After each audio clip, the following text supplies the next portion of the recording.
Welcome back my channel veg food సాధ్యమై. ఇవాళ నేను ఇంట్లోనే చపాతీ పిండితో గోధుమ పిండితో మోమోస్ని ఈజీగా ఏ విధంగా తయారు చేసుకోవాలి, అందులోకి చేసే సాస్ కావచ్చు, అందులోకి చేసే కర్రీ కావచ్చు, ప్రతిదీ కూడా ఈ వీడియోలో చూపిస్తాను.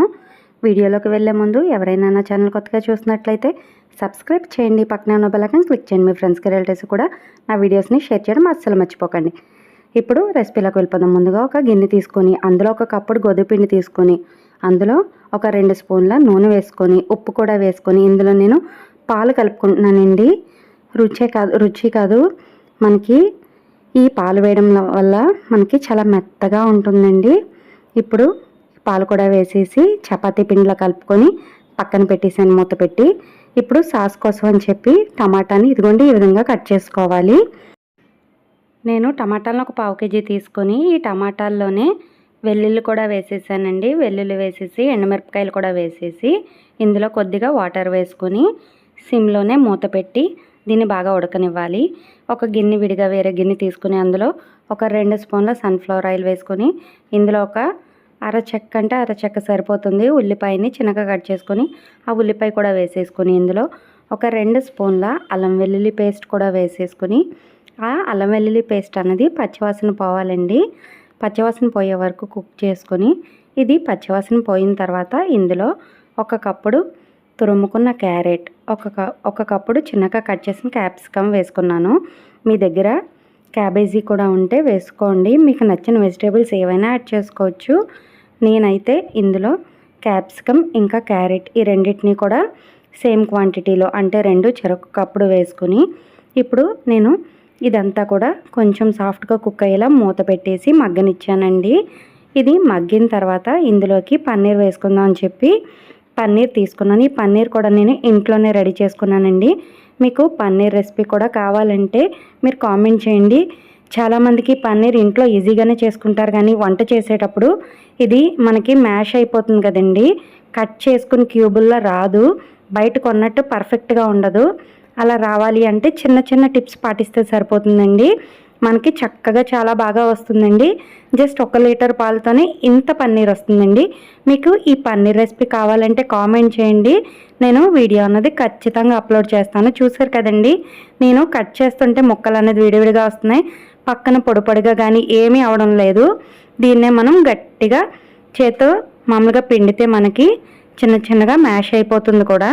ఇప్పుడు దీన్ని నేను చిన్నగా ఇదిగోండి ఈ విధంగా మ్యాష్ చేసేసుకొని ఈ పన్నీర్ అంతా వేసేసానండి, ఎందుకంటే టేస్ట్ అన్నది చాలా బాగుంటుంది.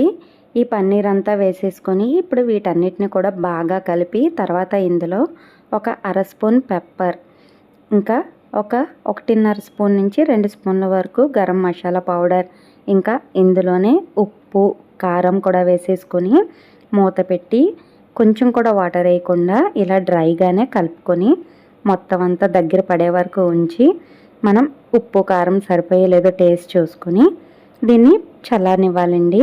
ఇది చాలా సింపుల్గా అయిపోతుంది, చాలా టేస్టీగా ఉంటుంది. మీకు ఇదే కర్రీలా కావాలి అంటే కొంచెం వాటర్ వేసుకుంటే సరిపోతుంది, గ్రేవీలా వస్తుంది. ఇలా ప్లెయిన్గా ఉన్న కర్రీని కూడా మనం చపాతీలో కానీ పుల్కాలో కానీ ఈవెన్ రైస్లో కూడా చాలామంది ఇష్టంగా తింటారు, అంత బాగుంటుంది.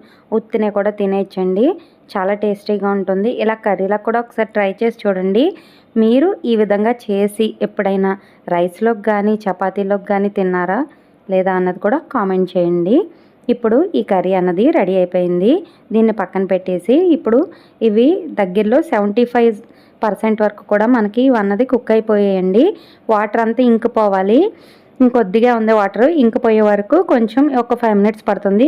ఆ తర్వాత దీన్ని తీసి చల్లారిన తర్వాత మనం మిక్సీ పట్టుకుందాం. నేను లాస్ట్ వీడియోలో మిస్ అయింది అనుకున్నానండి, కానీ నేను మోమోస్లోనే అది కూడా వీడియో అన్నది ఉందండి, నేను చూసుకోలేదు. ఇప్పుడు మోమోస్ కోసం అని చెప్పి పెద్ద క్వాంటిటీలోనే మనం చపాతీకి ఎలా తీసుకుంటామో అలా తీసుకుని మామూలు చపాతీని ఒత్తుకున్నట్టే ఒత్తుకున్నానండి. మనం ఈక్వల్ క్వాంటిటీలో అన్నీ ఒకే సైజులో రావాలంటే ఇలా చేస్తే బాగా వస్తాయండి మోమోస్ అన్నది. మామూలుగా అయితే ఇంతకుముందు నేను చిన్న పార్ట్స్లా చేసుకుని ఒక్కొక్కటి విడివిడిగా చేశాను మోమోస్. అలా కాకుండా ఈసారి ఏం చేశానంటే ఈసారి నేను ఒక వీడియోలో చూశానండి, యూట్యూబ్ వీడియోలోనే చపాతీని పెద్దగా చేసుకొని దీన్ని ఒక గ్లాస్ కానీ లేదంటే చిన్న బాక్స్ కానీ తీసుకొని దాంతో మనం రౌండ్ షేప్ ఎగ్జాక్ట్ షేప్ వస్తుంది, అన్నీ ఒకే సైజులో వస్తాయి. ఆ వీడియోని బట్టే నేను చేస్తున్నానండి. మన యూట్యూబ్లో లేని వీడియో అంటే ఏమీ లేదు కదా, అన్ని వీడియోస్ ఉంటాయి కదా. ఇప్పుడు నేను ఇదిగోండి చిన్నగా ఉన్న బాక్స్ తీసుకుని దీంతో కట్ చేసుకున్నాను. ఒక్కొక్క చపాతీకి నాకు 4 వచ్చాయండి. ఇలా అన్నీ ఈక్వల్ క్వాంటిటీలో వచ్చాయండి. ఇలాగ కొన్ని అన్నది చేసి పక్కన పెట్టేసుకోవాలి. చాలా ఈజీగా వచ్చేస్తున్నాయి. వీటిపైన విడిగా నేను పిండి కూడా ఏం వేయలేదండి. వీటిని ఒకదానిపైన ఒకటి కింద వేసేసినా కూడా ఏమీ అతుక్కోలేదు నాకైతే. ఇవైతే టేస్ట్ కూడా బాగున్నాయండి. ఇది నేను ఎంత కొంచెం మందంగా ఒత్తుకున్నానా లేదా పలచగా ఒత్తుకున్నా అన్నది కూడా నేను మీకు సైజు కూడా క్లియర్గా మెన్షన్ చేస్తాను చూడండి. ఇప్పుడు ఆ మిక్సీ పట్టుకున్న దాన్ని సేమ్ మూకిట్లో వేసేసుకొని ఇలా ఉడకనివ్వాలండి. ఇదిగోని చూసారు కదండి, నేను ఇంకా విడిగా పిండి అన్నది మధ్యలో ఏమీ జల్లలేదు, కానీ చాలా బాగా విడివిడిగా వచ్చేసేయండి. నేను ఒకేసారి ఇన్ని చేసేసుకున్నాను. ఎందుకంటే మోమోస్ అన్నది ఒక్కొక్కరు ఇంట్లోనే కనీసం ఒక 5 నుండి 8 వరకు తినేస్తారు. చాలా ఫాస్ట్గా అయిపోతాయి. అందుకని ఇలా అన్నీ ఒకసారి చేసేసుకుని రెడీగా ఉంచుకుంటే మనం ఆ రోజు మొత్తం ఫ్యామిలీకి సరిపోతాయండి. నేను కలిపింది కూడా ఒక చిన్న కప్పుడు అండి, 1/2 కేజీకి సగం పిండే కలిపాను. ఇలా చూసారు కదండి, లోపల స్టఫ్ చేసుకొని ఇలా మీకు నచ్చిన షేప్లో మొత్తం లోపల కర్రీ అన్నది స్టఫ్ చేసి ఇలా ఫోల్డ్ చేసేసుకోవాలండి. మనకి లీక్ అన్నది ఎక్కడ అవ్వదు, విడిపోదు. ఎందుకంటే మనం చేసేది జస్ట్ ఆవిరి పడుతున్నాం అంతే కదా, స్టీమ్ ఒకటే కదా. అందుకోసం అని చెప్పి ఈ స్టీమ్ చేసే ప్లేట్ ఉంటుంది కదా, ఈ ప్లేట్ పైన కొంచెం ఆయిల్ వేసుకొని నేను ఉల్లిపాయతోనే మొత్తం అంతా అప్లై చేశానండి. ప్లాస్టిక్ అన్నది మ్యాక్సిమం నేను అవాయిడ్ చేయడానికి ట్రై చేశానండి. ఇప్పుడు ఇందులో మోమోస్ అన్నది పెట్టేసి స్టీమ్ చేసేయడమేనండి.